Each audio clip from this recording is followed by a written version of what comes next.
What's going on, guys? Vega here from SerpentX Special Forces. Good morning, afternoon, evening, wherever you may be in the world. This is Caffeine and Crypto. We do this every Saturday, talking about cryptocurrency news, mining, all that good stuff, just getting buttoned up nice and neat for you. I welcome you to join me with a caffeinated beverage of your choice, whether it's a cup of coffee or a energy drink. My energy drink of choice is NOS. Everybody that knows the channel knows that.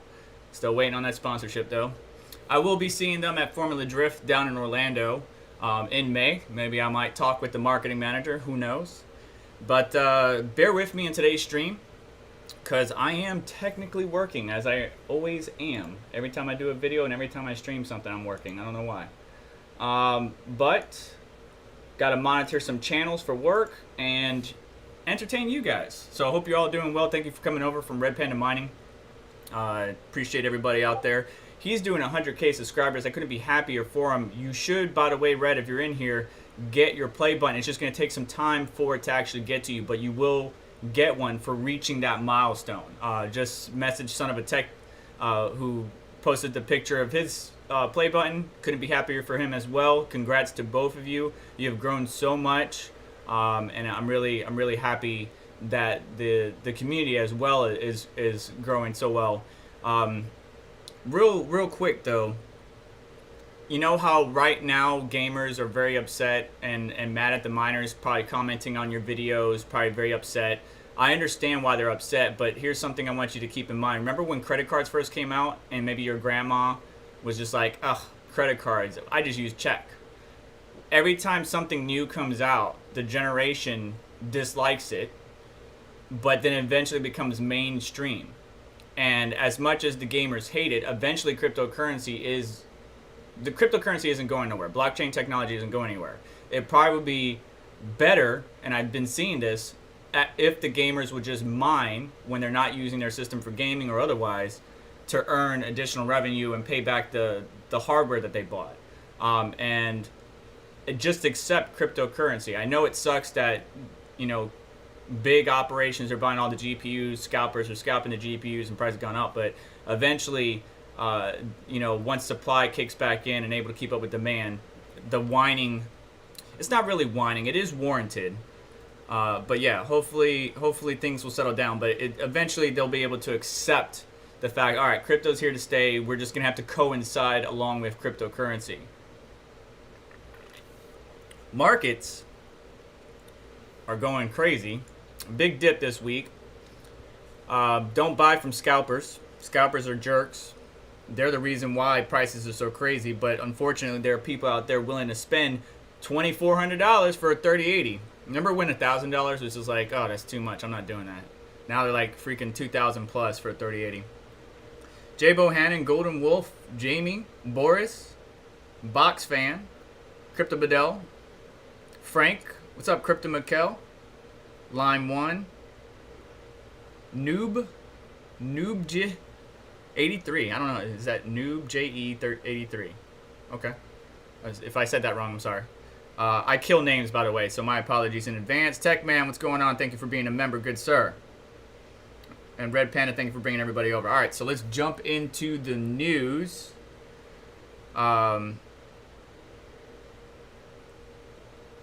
Savage Mind has something here. So saw a good tweet today. In the 90s, everyone thought the internet was just another channel like the radio station and another broadcast station. They didn't realize it was all channels. The same thing for crypto. Everyone thinks crypto is just another form of money, when in reality it could be all money. Oh, I like that. I like that.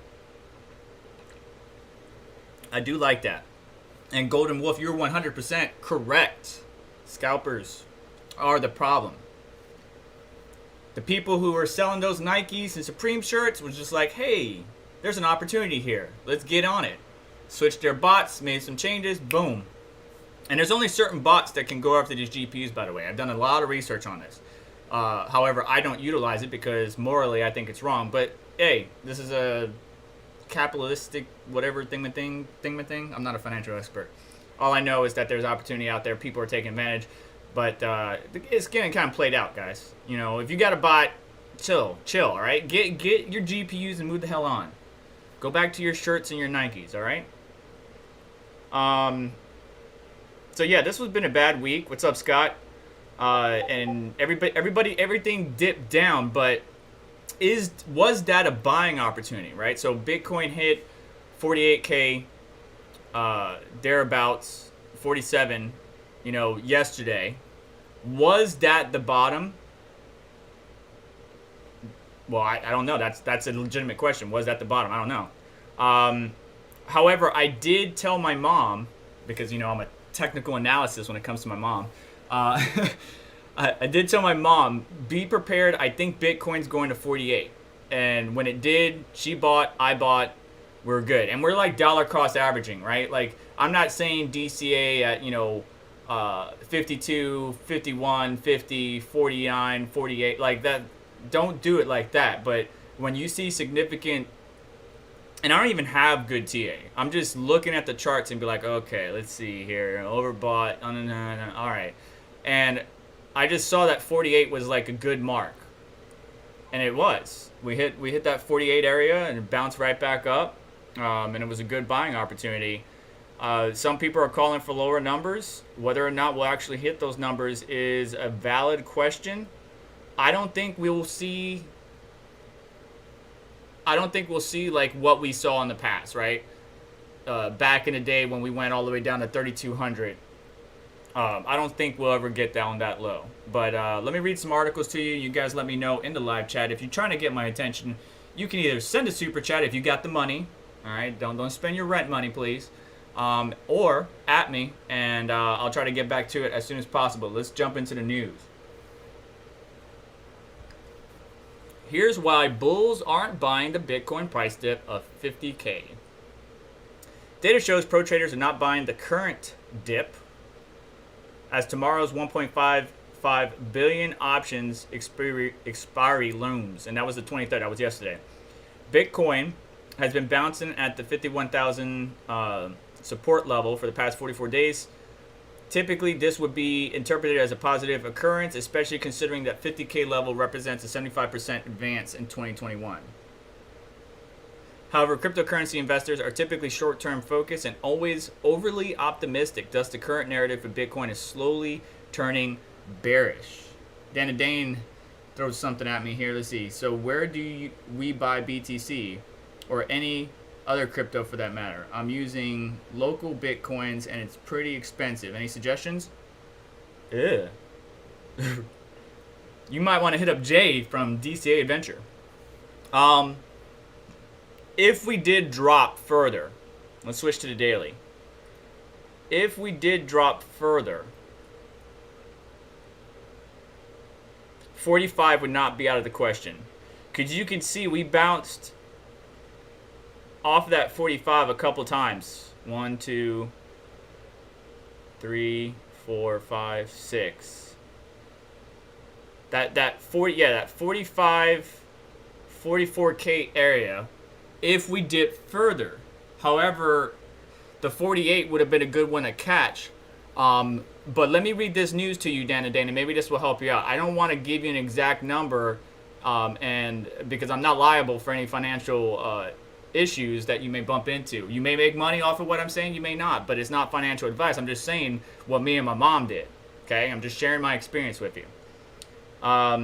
So again, this article is from the 22nd. However, there's a possibility that the recent drop has its roots in the 1.55 options that expired on April 23rd, which was yesterday. As previously reported by Cointelegraph, bears have a $340 million advantage below the 57K area. So the bears are in control right now. Matter of fact, let me check out something. What's the fear and greed index? I don't use this as like a super gauge of some type, but there's not too much optimism going on. Plus, there's something else that's happening. On the other hand, some analysts, such as Willy Woo, had said that the Chinese coal mining accident caused the violent drop in Bitcoin's hash rate. So everybody's got their own theory as why Bitcoin is going down.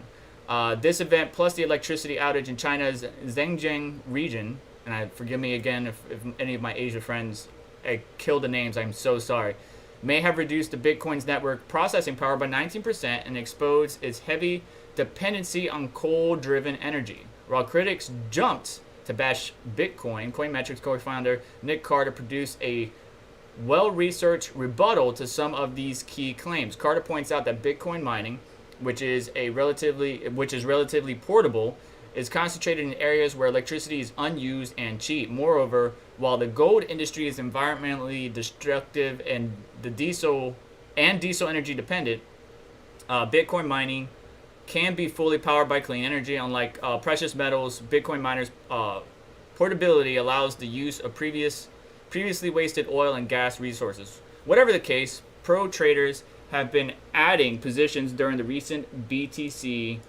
correction. And all the articles that I go over in these shows, if you're new, are going to be linked down in the description. If you're watching this after the fact, you're more than welcome to check those out as well. I just try to give you a live format at least once a week, if possible, and then kind of go from there. So I got some more Bitcoin information for you. So this was on the 23rd. This was yesterday. Analyst enters 32.5K Bitcoin buy order as hodlers bet 46K. So remember how I said 45, 44? You know, putting a position in at 46 wouldn't be too bad, considering that would be right above where I was talking about. Like, if we were to continue falling, I'm looking at 45, 44K as the next layer or support. And if we break through that, yeah, we're probably going to go down. That's probably why they're calling for 32, to be honest.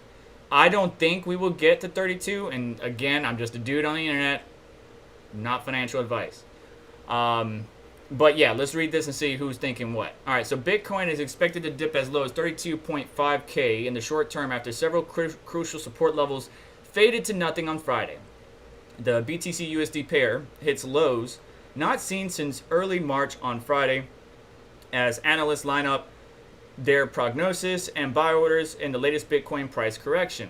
BTC pullbacks tend to frighten new investors, while old hands seem to battle one another for who can put on the coolest persona as numbers fall. And then I talk about social media, Twitter, and stuff like that, because, you know, the news may not be as exuberant, but, you know, we got the talking heads out there that have a stake in the cryptocurrency, always got to be putting their information or what they're seeing out there. As the largest cryptocurrency fell through the 50K, 53K, and then the 50K, signs of bearish for the short term begin to surface. For the veteran Peter Brandt, well known for calling various Bitcoin price phenomenon in recent years, there was still much more room left to buy the dip. So much that he revealed he had scheduled a buy order at 32.5K. And you can see his tweet here. He's entered a position at that area. Brandt is far from bearish on Bitcoin, though, in the long term. Joining him in forecasting the price floor was popular Twitter account Dilution Proof, who argued that 46K would be the line in the sand for BTC USD. In addition, we're continuing to see big increases in the number of users on the Bitcoin blockchain, which is also bullish. So while there's been a lot of fear on the social media this week, I do not believe that there is a need to panic or be overly concerned about the price of Bitcoin right now. And you can see here in the chart, the net transfer volume from to exchanges, all exchanges. So we got a lot of money moving. And this article has various charts in it that you can check out, again, in the description below. This one little excerpt that I want to read from, I believe, Philip. Given the influx of new money entering the market and new entrants perceiving Bitcoin too expensive, I am expecting money to flow into altcoins. I agree with that sentiment.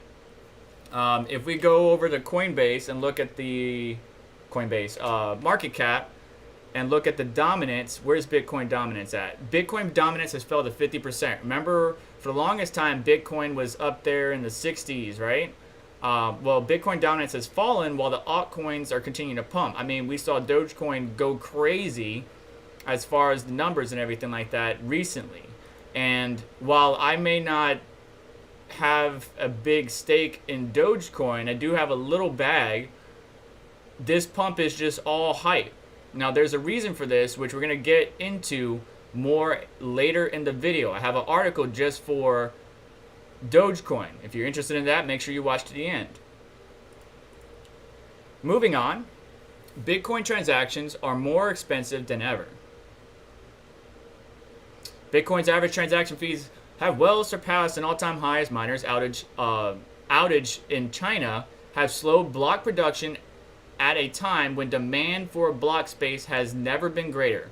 Per multiple sources, the average fee is roughly $59. Making sure that wasn't anybody I know texting me. In 2017, during the peak of Bitcoin's last bull market, average transaction fees just tapped $50. And here's a chart for the average transaction fees. You can see how high it's getting. So we get now we have Ethereum and Bitcoin having super high transaction fees, which is crazy. Bear with me 1 second.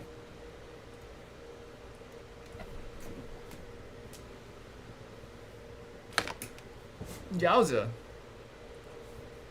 Just need to make sure this isn't anything important. Alright, so these transaction fees coincide with a series of accidents on the Chinese coal. Yeah, we talked about that, yada yada, taking coal-rich regions in China offline. Bitcoin hash rate has fallen some 25% to 125 exahash a second, according to the mining pool reported data. This is in combination with ASIC shortages. I got a package arriving today. Okay, cool. It's not a GPU, sorry. In combination with the ASIC shortages, huge price increase of BTC outpacing difficulty, and the sudden hash drop resulting in lower block times, backlog of transactions, and extra fees per block. Compass mining chief, yada yada yada, Thomas Haler told CoinDesk. So, Asia having issues, hash rates dropping, difficulties up. There's a number of factors that go into why Bitcoin's price is the way it is. We can't just say, oh, it's Biden's tax thing. No, it's not, no. With as much as a quarter or more of Bitcoin's hash rate reduced and the Bitcoin mining difficulty at an all-time high, blocks are coming in at a slow and scattered pace, with multiple blocks taking an hour or more to be mined. One block took 2 hours, an incredibly rare occurrence. And you can see here on this tweet. That's crazy, man. It's crazy. Bitcoin can only adjust its difficulty by 25% each retargeting period. But estimates suggest that Bitcoin is due for a 30% adjustment to correct for the drop in hash rate, which would imply more than one downward adjustment ahead, assuming more hash rate doesn't come back online. If the affected miners come online before the next difficulty adjustment, the correction would be less severe. So we need to get more miners online. Not you and me, because we're GPU mining, but ASICs. And I know there's new ASICs out there, but the cost of those ASICs are a lot, and you got to be like a main, miner, like where you got a warehouse full of these suckers, and then you're out of electricity because something happened in Asia, and so there's a lot of variables that come into it. But we got a problem here, and if we don't get more Bitcoin miners online, we might have some issues. But some good news, this is what I was talking about with governments and stuff like that. We need them to ensure the growth of blockchain and cryptocurrency, and to help it prosper, not hinder it, so to speak. So, governing body of Louisiana gives Bitcoin its nod of approval. And this is 19 hours ago. But they're basing whatever information, over its past history and stuff like that. So, Bitcoin has gained increasing levels of adoption over the past several months amid its rise to 60K. The government in the United States of Louisiana recently released a resolution in which it's noted some of Bitcoin's accomplishment. Quote, therefore, be it resolved that the House of Representatives and the Legislature of Louisiana does hereby commend Satoshi Nakamoto for its contribution to economic security, said House Resolution number 33 from Representative Mark Wright. According to the article from The Hill, the document was signed on Thursday to commend Bitcoin for its success in becoming the first decentralized trillion-dollar asset, and to encourage the state and local governments to consider ways that they could help them benefit from the increased use of this new technology. That's what I'm talking about. Let's get some other states and countries involved.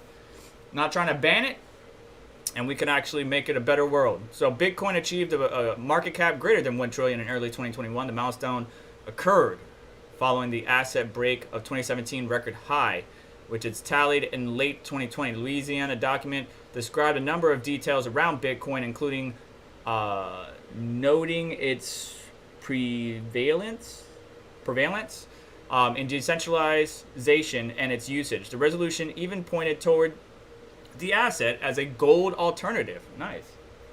Bitcoin, which could potentially replace gold as a monetary reserve, is limited and finite, and there is a maximum supply of only 21 million Bitcoin allowed to be produced. Over the past year or so, a number of companies have bought into Bitcoin asset, leading to increased mainstream attention. And, the mainstream attention is still growing. The cryptocurrency, this whole thing is still new.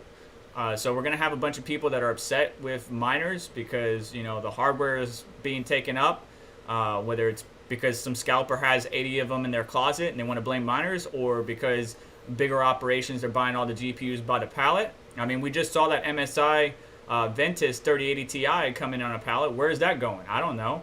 It might be going to somebody, but it ain't me.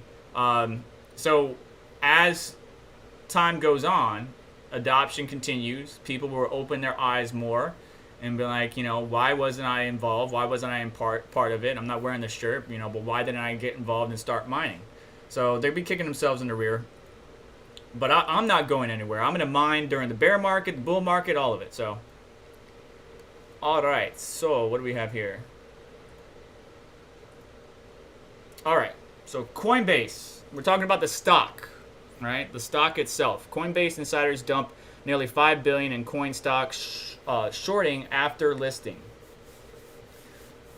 Insider activity reports that Coinbase coin stock indicated that multiple early investors and executives sold billions, in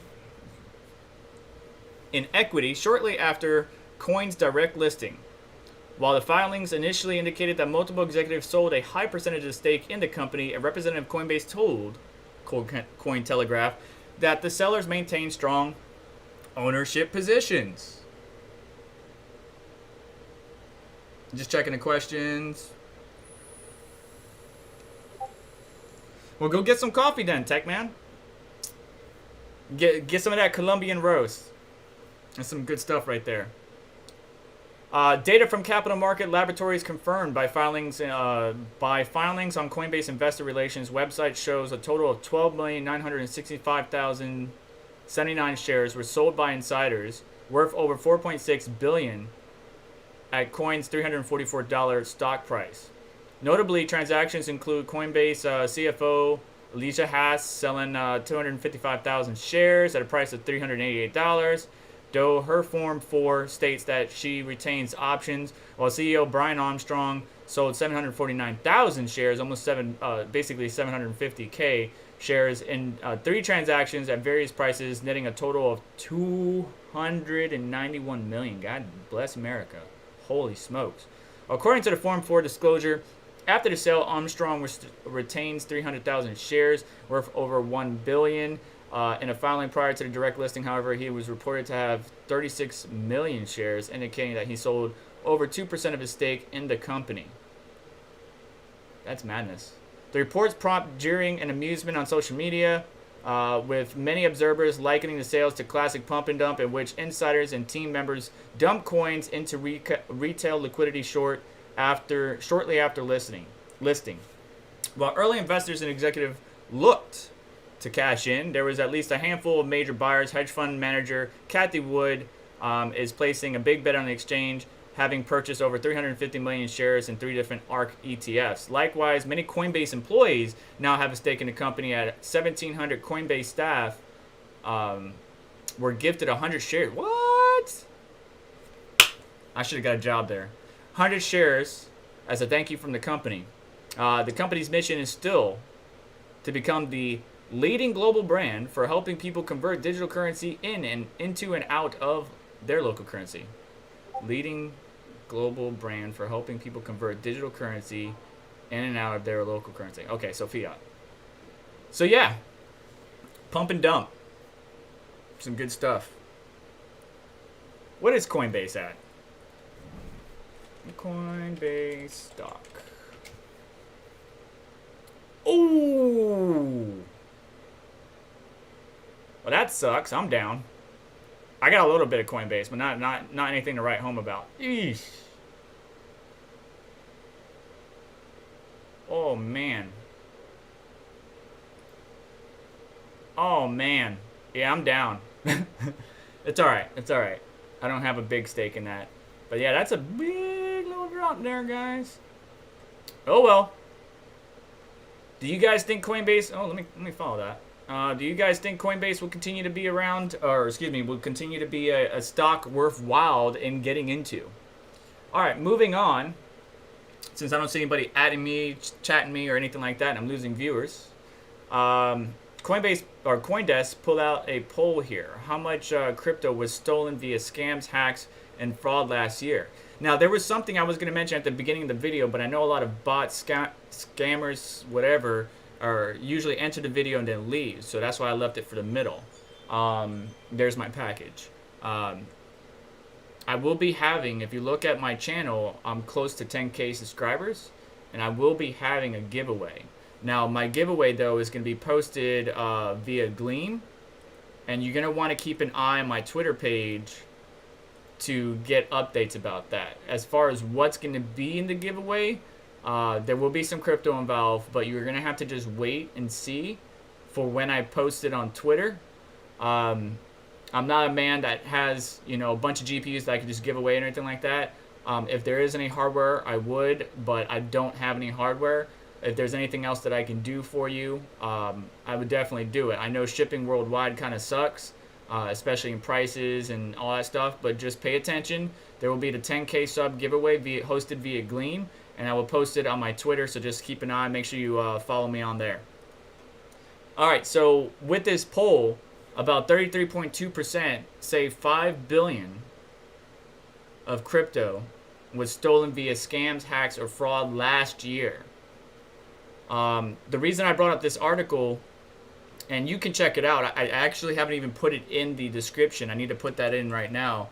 But basically, the reason I'm bringing this up is because I did a video not too long ago. My top 5 ways to protect your crypto, but it didn't get a lot of views. It only had 593. And the reason why I believe that is people don't usually look for these type of videos or information on how to protect their crypto assets, or just in general, because anything can be applied to your accounts, your banks, whatever. They don't generally look for this information until it actually happens. What you want to do is you want to be preventative. You want to make sure that your assets and everything are protected. You're not keeping all your money or assets on an exchange in case that exchange goes down, or in case a country like Turkey decides to ban stuff. You want to keep it on a wallet in which you own the keys. And this article goes through various key points in which I mentioned the same thing. Like, one of them is, beware of most common crypto scams. Like, for example, below this video, as soon as it posts live, or as soon as it posts on a channel and it's no longer live, there's going to be some people in there saying, hey, hit them up on Telegram or WhatsApp or whatever. Or Hacker Noon is awesome and he made me this much money. They do not represent me. They do not represent the channel. If they are pretending to be me, they are not. I will not ask you for any of that information. I will not say hit me up on WhatsApp. I would not do any of that crap. So you just need to be mindful, because I remember Red Panda posted a thing on Twitter. It was actually somebody that posted a video saying he got scammed by Red Panda. And it wasn't Red Panda. It was somebody that just took the picture that looked like Red Panda and was hitting him up. So you got to be very careful. They're even on Discord, which is one of the reasons why my Discord link, if you want to join the Discord, you can join down below. Yeah, it's behind a paywall. I'm sorry. But it's one of the ways that I can stop or prevent bots. Every once in a while, like maybe at the end of this video, I might post a link just for the few people to join in real quick, because it expires after X amount of time. But I'm trying to mitigate bots and scammers and stuff like that. You just can't stop them all. Phishing emails is very popular. You get those at your work. You can't lie to me, guys. I know you all get these phishing emails, and some of them look legit as crap, and some of them are like, wow, you actually thought that would work? So you just got to pay attention. Never make a digital copy of your personal crypto details, like your private key, and information should not be, on your OneDrive or on your Google Drive or anything like that. You want to keep this in a nice secure area. If you're gonna write it down, make sure you don't lose it. If you have a safe, use that. Two-factor authentication on everything. 2FA on everything. Just do it, okay? I know it sucks because when you get a new phone, then you got to convert and all that stuff, but Google Authenticator or Audity make it very easy. And then, of course, make sure you're using different passwords across your platform. I can't tell you how many times, at least in my job, I've seen the user use password 1, 2, 3 through multiple platforms, and it really is disappointing, and it sucks. And it's like, sir, in order for you to continue to utilize your services with us, we're gonna have to respectfully ask for you to update that information. You're making it way too easy to be brute force attacked, and that's why your email is getting suspended. You make a simple password, they hack you, we have to suspend you, and then do it again, and it's just so annoying. Thank you, Tech Man, for the $5 donation. How do you know what coffee I had? You're a cabinet hacker. You got that Colombian? You got that Colombian, Tech Man? I used to drink, I don't have it now, but it's something called El Pilon. It's a yellow, there's two, they look almost the same, but it's the yellow and red coffee. Really good. All right. Thank you so much for the donation, Tech Man. And Red Panda Mining, I couldn't agree more, man. They're getting worse. I can't imagine what it is for Red Panda Mining compared to me at 10K subs. Like, I do my best to keep up with it, but it's so hard. And he has 10 times more than what I have as far as subscribers and viewership and stuff like that. It's a job by itself. And, Red Panda's, a father, a family man. He's got a job to do. He keeps up with YouTube very well. I'm in the same position. So for us to keep up with everything and stop every single scammer out there is not possible. So you guys just need to be aware, pay attention, and verify. Don't just assume. Moving on, after a remarkable run, social media sentiment soars on Doge. So we're talking about that Dogecoin, that DOGE. Dogecoin's run over the past week will be one for the history books. However, for all the fireworks, social media data is indicating that the meme's run may have met its end. The digital currency, and by the way, I warned my coworker not to let their friends buy in, and they did anyways. Before I continue, in honor of Mr. Doge Lord himself coming in during a Doge Lord article, I would like to say that this video is sponsored by dogelord.com, where you can pick up great merch from myself, SerpentX, or Savage Mind, Red Panda, or the DCA team, and many more.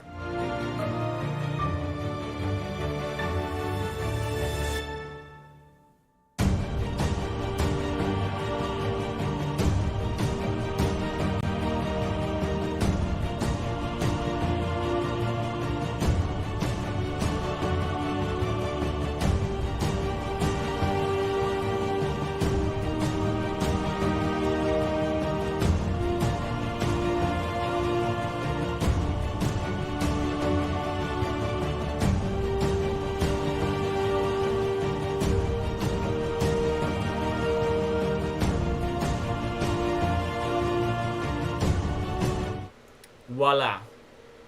So make sure you guys check that out at dogelord.com.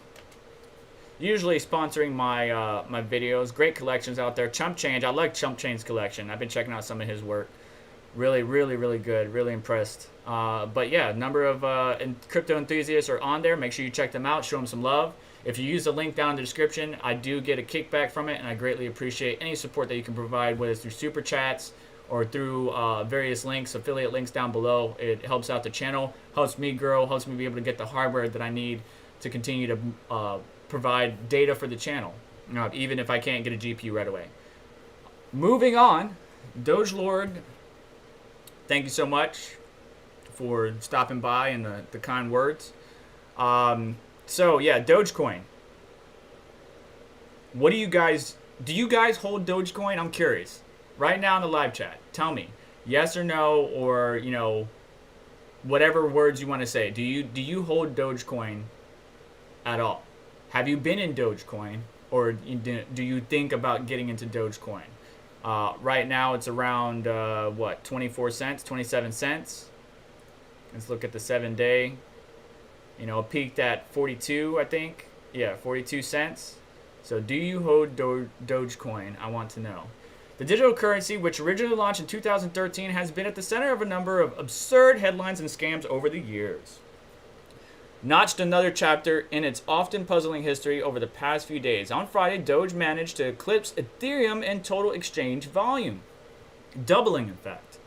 The capstone to a remarkable run that saw it double in price in a day, capping over 5,000 in gains. And you can see Doge, climbed all the way up here towards the top 4, and now it's slipping back down. But it's still holding. At its core, Doge is a meme, and memes are propagated by and fundamentally relied on by social media. So social media people pump it. Elon Musk tweets helped pump it. TikTokers helped pump it. I remember when the TikToker campaign went out and it was like Doge to $1 way before Elon and everybody started tweeting about it, and they did get it up from below a cent to maybe 5 cents.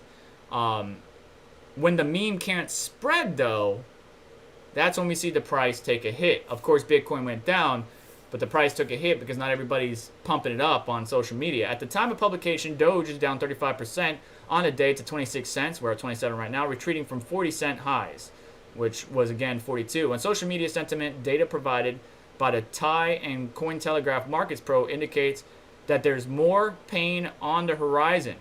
On Friday, Google Trends posted a tweet highlighting the worldwide search habits of Bitcoin and Doge traders. They found that while most of the world remained focused on Bitcoin, American traders had only eyes for Dogecoin. It's our fault.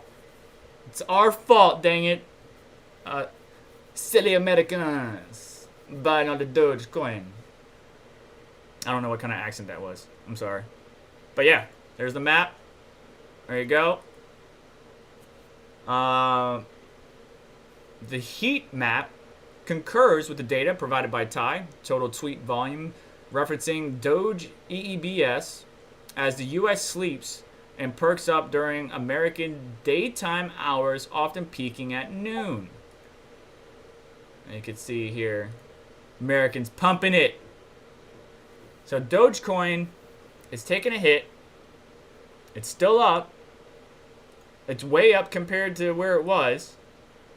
But there might be more pain on the horizon. So if you're somebody that got into Dogecoin around 30 cents, like my coworker's friend did, besides my advisement not to, you may lose a little bit more. How far would it go down? I don't know. I don't pay attention to Doge. Like, is there any innovation happening on Doge? The creators, are they doing anything? No.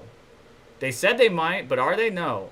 Like, okay, so the project is pumping because of the dedicated few that are in there, and there's a lot of them actually. And I have nothing against Doge. I'm just saying, like, as far as a long-term investment, I would not be in Doge. I would rather take that money and put it into Bitcoin or some of the prospect altcoins. That's just me. Let me know your thoughts in the live chat. Dan to Dan, you take care of yourself, brother. Appreciate it. Hit me up anytime if you need anything. We're getting towards the end here at 12:38 p.m. Eastern Standard Time. We got some Asia Pacific news. Solarized digitalization agenda in pandemic times. Now, this is a lot of information. I may not read all of it, but I want you guys to be aware of it. If you got time, please click the link down below in the description and read through it. But the virtual 7th Asia Pacific Climate Change Adaptation Forum was jointly hosted by the Ministry of Environment of Japan and the Asia Pacific Adaptation Network with the theme Enabling Resilience for All, the critical decade to scale up action. The forum took place on March and was held to formulate a national adaptation planning for science and technology and energy and fiscal policies that consider the interlinkages between climate change, health, and biodiversity. These Asia-Pacific regions account for 60% of the global population, around 4.3 billion people. It has the world's fastest rising economies, which are supported by innovations in technology, cryptocurrency, that are energy intensive. This results in the highest growth in electricity generation, fueled primarily by fossil fuels. And you can see the chart here of CO2 emissions, right? So China accounts for 28, US 15, Rest of the world 21. So there's a lot of big players. 3 of the 6 largest carbon dioxide emitting countries in the world, China, India, and Japan, are the Asia Pacific region, and that area produces about half of the world's carbon dioxide emissions. As a result, the region is also increasingly impacted by extreme weather conditions or weather events, tsunamis, earthquakes, stuff like that. Like the thing with the power outage in China. I'm not sure if that was caused by a natural disaster, but they deal with this stuff. I believe Mr. Zhao says here, today we are faced with not one but 2 deep transformations. The first one driven by emerging technologies such as artificial intelligence, blockchain, Internet of Things, 5G, and many others is now changing how governments, business, and individuals will act in a new century. As for the second transformation, climate change, it disrupts ecosystem, jeopardizes biodiversity, food and water security, and the future of life on our planet. This question for us is whether humanity can turn this digital revolution into climate action, and most importantly, whether we can do it before it's too late. Because mining is energy intensive, and so we need to take that into account. And much of the farms and stuff like that, like the ones that are, a couple that are here in the U.S., are either using wind or hydro or solar to try to power their farms. I would love to turn my house into a solar, put a solar roof on the house. Of course, it needs to be really well done because hurricanes in my area and stuff like that, I want it to last a long time. I'm also waiting not only because of finances, but because there's an issue with the solar panels. Not all of them, well, actually all of them, where they're not as efficient as they could be.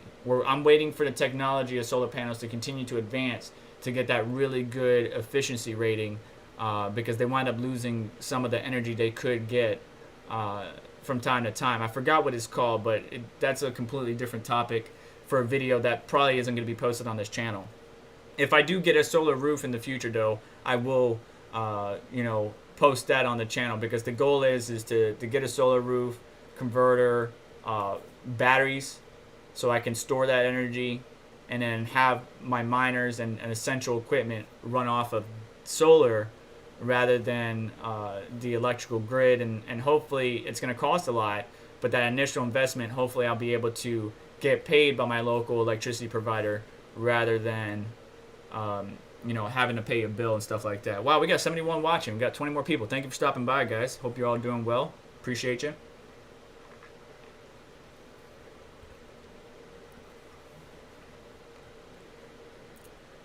That's a good point. I don't know how to translate your name, but he or she says, what a great scheme to acquire more SpaceX investment. Capital by hyping Dogecoin. So Bob Chetch, you asked what my portfolio is. There's a video I posted for members only that's going to be out to the general public. Keep an eye out for that video and you'll see what my portfolio is. You're not going to be able to see exact numbers, but you're able to see percentages of what asset and stuff like that. I'll make sure to put that out as well.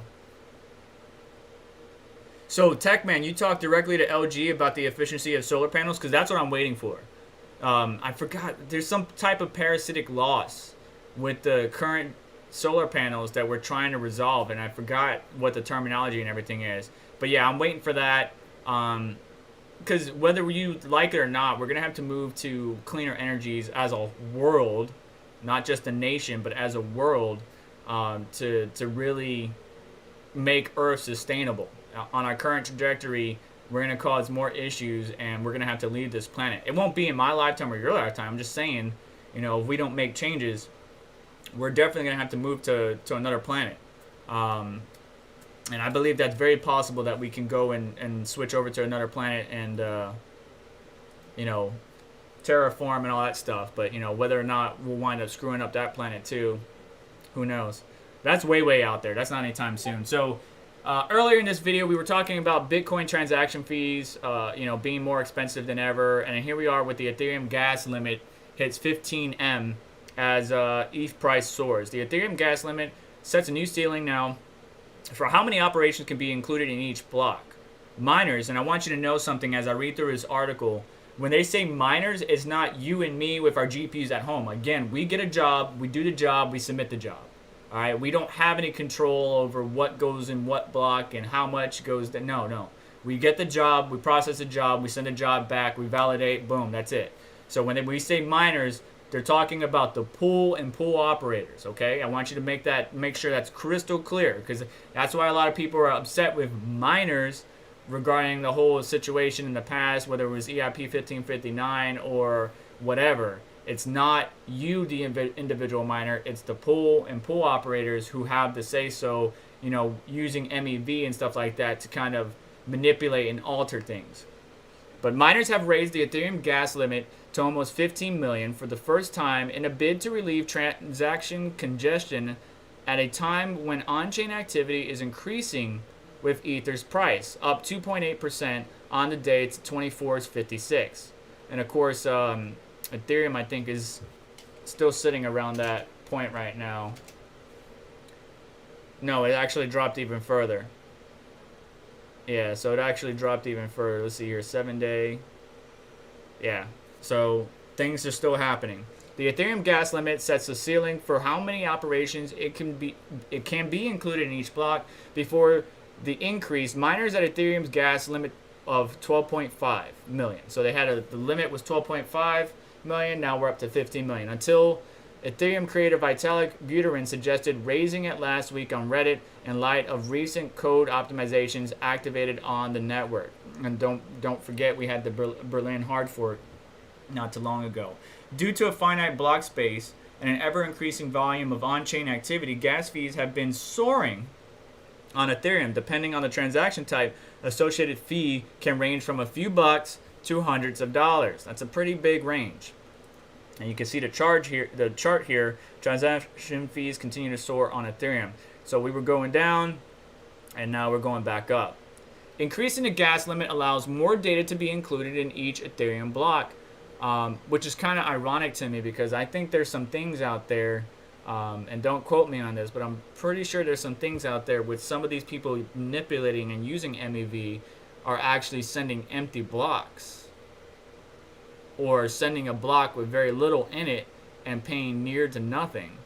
So I haven't done a lot of research into it, but that was something I talked about in my videos in the past.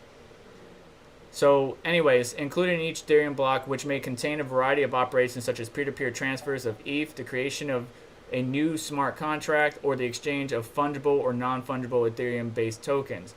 These are potential risks when it comes to raising it. There is a potential risk when it comes to raising Ethereum's gas limit. Larger blocks require, 1 second. All right, cool. Larger blocks require more energy to process and finalize on the part of miners and can increase the likelihood of chain splits and orphan blocks.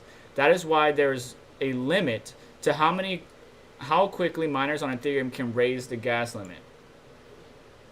As a function of the Ethereum protocol, miners can adjust block gas by 0.976% from the previous block gas limit. When miners collectively agree a block gas limit is too low or too high, they can slowly work the edge that limit up or downwards with each consecutive block. Yeah, Max Voltage is going to need to give me a little bit of education on this.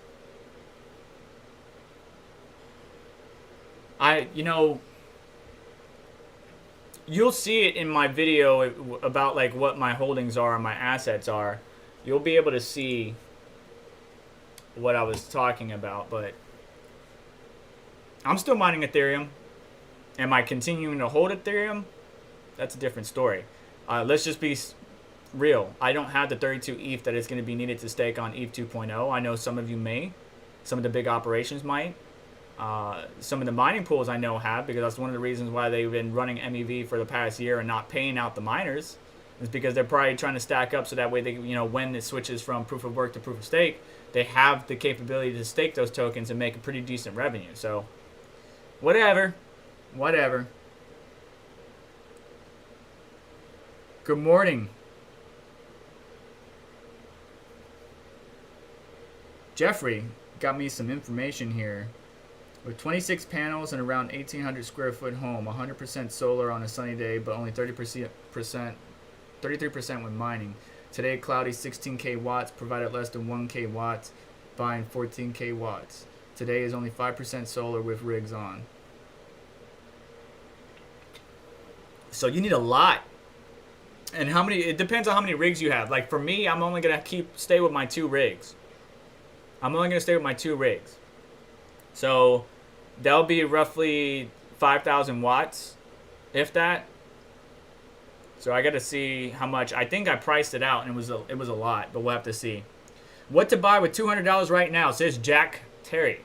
What to buy right now with $200 freaking dollars? Get some Doge. I'm joking. We want to buy the dip. The problem is at the beginning of the video, if you weren't here, I was talking about that if we do fall further, we could see Bitcoin go to 45K. And people are very bearish right now that things will go down. Wow. Helium was at $14 earlier this morning when I was talking to Crypto Mikhail. Now it's down to 12. So it went down $1. Polkadot is pretty good. They got a lot of good innovation. Chainlink. Uniswap. I'm surprised at Bitcoin Gold. I really am. I should have hung on to my Bitcoin Gold. I think I sold that like 15 a pop. 15, 20 a pop. So I'm a little disappointed. Tezos.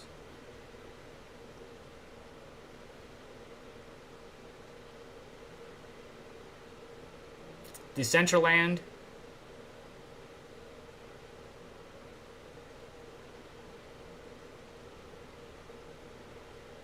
Ooh. Yeah, I mean, those are just a few that I just named off because I believe in the project, right? You really want to invest in something that the project speaks to you and you can see some real world use cases and how it would help out and all that good stuff. That's really what you want to focus on. If you're just buying to make money, then you're probably going to get wrecked. And instead of investing all 200 at once, why don't you do this? Why don't you take 50 of that 200 and put it into Bitcoin? Right? And in case Bitcoin does go from where it's at now to 45K, you put the other 50 in. And if it does go down, you put the other 50 in. So you want to, don't just drop a bunch on one token at once unless you actually believe in it. Bitcoin is here to stay. We know that's going to be around. We know there's a limited supply. So getting as much Bitcoin as you possibly can while not financially ruining yourself is a good idea. But other projects that are out there, you're really looking for like layer 2 solutions, use cases, DeFi. You know, those are the things that you would probably want to look at and make a determination. If you research that project and you believe in what they're doing and what the devs are doing, and the devs are active, they're not just letting the project go stagnant, then that would be something I would suggest looking into. So privacy coin Pharaoh relaunches Lelantus protocol after February suspension. The Pharaoh privacy coin reactivated following a hard fork on April 22nd. The protocol was disabled due to a number of suspicious transactions while the Firo team investigated. This was a second recent obstacle for the protocol, which underwent a 51% attack earlier this year. According to Yap, Lelantus was audited before the deployment on the mainnet. However, while translating the math to code, not everything was caught, even when they audited the cryptographic library. So something slipped past. In this case, the attacker forged a spend, but in order to make the transaction seem legit, the person time traveled back a bit to set up unnecessary events. Specifically, the attacker started constructing the first proof. Halfway through, the person stopped and made a different proof. Upon completing the second proof, the attacker went back and edited the first proof, doing the necessary back calculation to ensure the math would check out, balancing the serial numbers to fool the verifier, and both proofs would work together. When executed properly, this sort of double spend attack allows the nefarious attacker to duplicate funds. If the audience sees you shuffle the deck first, it's easier to think you did something wild and magical, says Aaron Fickert, a former Monero Research Lab researcher, describing the attack. This attack is like being allowed to examine the deck and order it in front of the audience. The trick doesn't seem so magical anymore.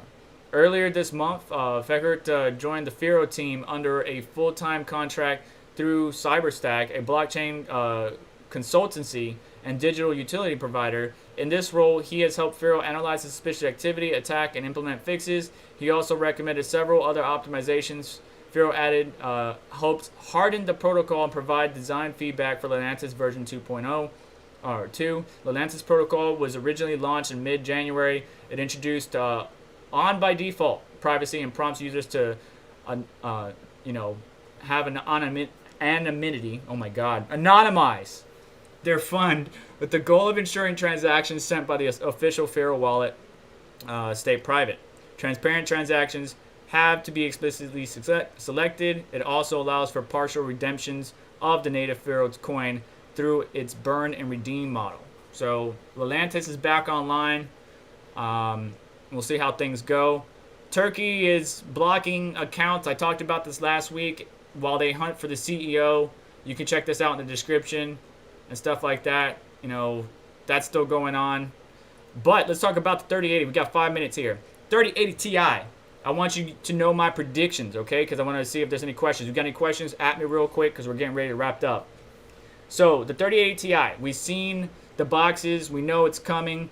Projected May, end of May, maybe May 27th. Here's something I got for you. We know the 3080 can do 100 megahash. We know the 3090 can do about like 125 megahash.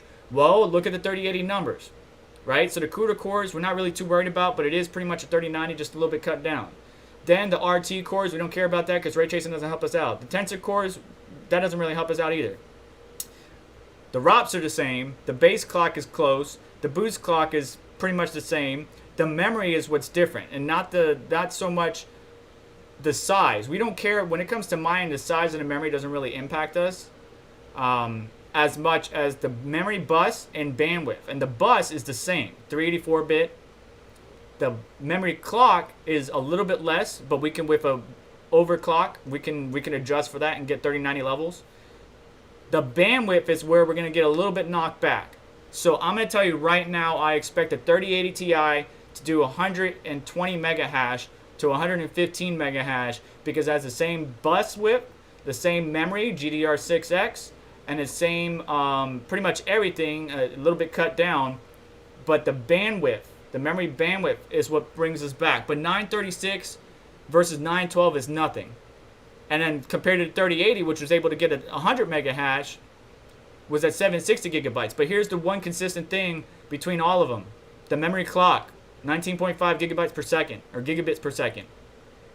And then the bus was different. So the 100 megahash on a 320-bit, but we were able to get 125 on the 3090 with 384.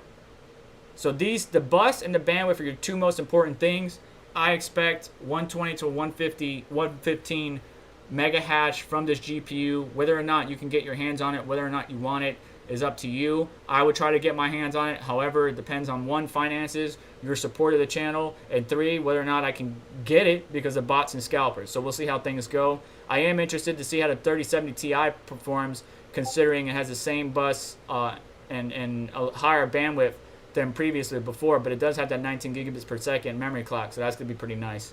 So we'll see how things go. Crypto noob, get out of here. I'm not going to say that. Get out of here. All right, quick questions. Let's see here. Wait for the bear market, then you can get 4 ASIC miners for $200. Box fan, I like that. Wait for the bear market, get those ASICs. Someone who bought an L3 Plus for $50 2 months ago and turned it in last week, got a 5-day ROI. Wow, nice. Can you tell me about Wink? Friend is all in, but I'm not sure. So Wink is a Tron. If you're talking about Wink, it's Tron. It's a Tron asset. What I would do is always do your own research. I can't talk too much about Wink, but it's based on Tron. You can check out their website, but just go to the market, see where they're available. They're pretty much available on Binance. They have a lot of exchanges that allow it. Historical data, look at the data. More importantly, look at the social feed. Are they active on social media? Are they doing good? And then you want to make sure if you go to their website, like what the hell are the devs doing? And people that, run this project. Any coin, any currency. You want to keep an eye and see what the project managers are doing with this coin. It's pretty much a gambling thing. So, I mean, if they're into gambling, of course they might get into it. I don't gamble, so it really doesn't bother me too much. All right, so more people press the like button. I pressed the like button. I can't press it anymore. I'm joking, Limitless. I'm joking. All right, so let's see here. Cat Lover Mining, 3090 equals 3080 Ti, 3070 Ti equals 3080. Simple. I like it. I like it.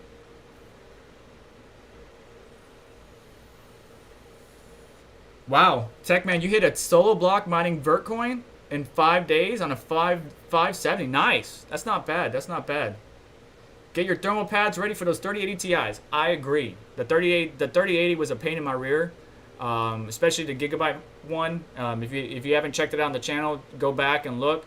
Red Panda Mining had the same issue. I had the same issue. Not Your Normal Miner had the same issue. The thermal pads need to be added to the backside of the PCB, between the PCB and the back plate by these manufacturers. They're not doing it, or they're using crappy thermal pads, and it's not efficient enough to cool the GDDR6X at the levels in which mining is pushing it. Maybe for gaming it'd be all right. It'd be a little bit hot, but for mining, we're pushing it really, really far.